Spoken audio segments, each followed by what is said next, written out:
केशवपुर गांव में अधिकतर लोग खेती करने वाले ही थे। पूरे गांव में सिर्फ 2 ही कुएं थे जिनसे लोगों को पानी मिलता था। कुछ समय बाद गांव का एक कुआं पूरी तरह सूख गया। अब पूरे गांव के लोग पानी की जरूरत के लिए एक ही कुएं पर निर्भर थे। दूसरे कुएं से पानी भरते भरते लोगों को लगा कि कुएं में कोई भूत रहता है। जब गांव के किसान कुएं से पानी भरते थे तो उन्हें अजीब सी आवाजें सुनाई देती थी। खेती करने वाले पुरुषों की पत्नियां तो डर के मारे कुएं के आसपास भी नहीं आती थीं। धीरे धीरे पूरे गांव में बात फैल गई कि कुआं भूतिया है। अब रात के समय कोई भी कुएं के पास नहीं जाता था। इसी बीच गांव का एक बच्चा कहीं खो गया। काफी ढूंढने के बाद भी बच्चा जब नहीं मिला तो कुछ लोग कुएं के पास बच्चे को देखने के लिए गए। वहां पहुंचे लोगों ने बच्चे को कुएं के अंदर मरा हुआ पाया।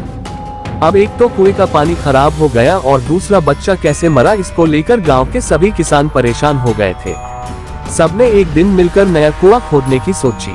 कुछ ही दिनों में कुआं सबने खोद लिया और उसमें पानी भी आने लगा। अब पूरे गांव के लोग नए कुएं से ही पानी भरते थे और भूतिया कुएं की तरफ जाना सबने बंद कर दिया था। बड़े लोग तो समझदार थे इसलिए कुएं के आसपास नहीं जाते थे, लेकिन बच्चे वहां अक्सर खेलने के लिए पहुंच जाते थे। एक दिन 4-5 बच्चे भूतिया कुएं के पास खेल रहे थे, तभी एक बच्चा कुएं में गिर गया। उसके चीखने की आवाज सुनकर पूरे गांव वाले दौड़ते हुए भूतिया कुएं के पास पहुंचे। उन्होंने कुएं के अंदर देखा तो बच्चा मरा हुआ दिखा। सबने उस बच्चे के साथ खेल रहे दूसरे बच्चों से पूछा आखिर क्या हुआ था। बच्चों ने कहा वो खेलते खेलते पानी को देखने गया और अचानक कुएं में गिर पड़ा। इस हादसे के बाद गांव वालों ने तुरंत एक तांत्रिक को जाकर कुएं के पास बुलाया। वहां पहुंचकर तांत्रिक ने बहुत सारे मंत्र पढ़े, जिसे सुनकर भूत सबके सामने आ गया। तांत्रिक ने अपनी विद्या का इस्तेमाल करके उस कुएं को छोड़कर जाने के लिए कहा। भूत ने तांत्रिक की बात को मानने से इनकार कर दिया। तांत्रिक ने पूछा तुम क्यों नहीं जाओगे?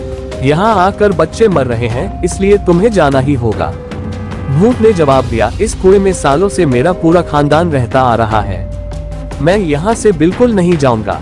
इतना कहकर भूत कुएं के अंदर चला गया। अब तांत्रिक ने गांव के लोगों से कहा इस कुएं के मुंह को ढक दो, ऐसा करने से किसी तरह के हादसे नहीं होंगे। ये सुनते ही गांव के मुखिया ने तुरंत काम शुरू करवा दिया। दूसरे दिन कुएं के मुंह पर जाली डालकर पूरी तरह से रेत और सीमेंट से पक्का ढक्कन बना दिया गया और उसे ढक दिया गया। अब सारे गांव वाले खुशी खुशी रहने लगे। उस दिन के बाद से गांव में ऐसी किसी तरह की घटना नहीं हुई और भूतिया कुएं के डर से लोग मुक्त हो गए। कहानी से सीख, किसी भी परेशानी में हार नहीं माननी चाहिए। किसी न किसी तरीके से उस परेशानी से बाहर निकला जा सकता है। तो आज के लिए बस इतना ही, मिलते हैं अगली वीडियो में। तो अगर आपको ये वीडियो पसंद आया तो वीडियो को लाइक करें और चैनल को सब्सक्राइब करें। जय श्री राम।